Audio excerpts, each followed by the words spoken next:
Police వర్గం కథ. ఒక ఊరిలో ఒక ఉమ్మడి కుటుంబం ఉండేది. ఆ కుటుంబంలో 5గురు కోడళ్లు ఉండేవాళ్లు. అందులో చిన్న కోడలే పోలి. చిన్న కోడలైన పోలికి చిన్నప్పటి నుంచి వ్రతాలన్నా పూజలన్నా మహా ఆసక్తి.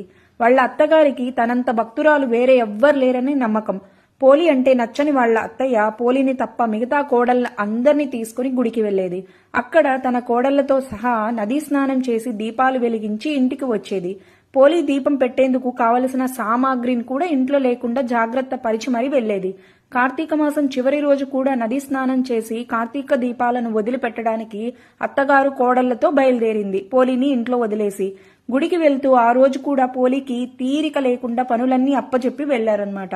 కానీ పోలి ఇంట్లో పనులన్నీ త్వరగా ముగించేసుకుని కవ్వానుకున్న వెన్నతో అరటి నారతో కార్తీక దీపం వెలిగించుకుంది. ఎంత కష్టమైనా కూడా ధర్మాచరణ చేసిన పోలిని చూసి దేవదూతలకు ముచ్చట వేసింది. వెంటనే ఆమెను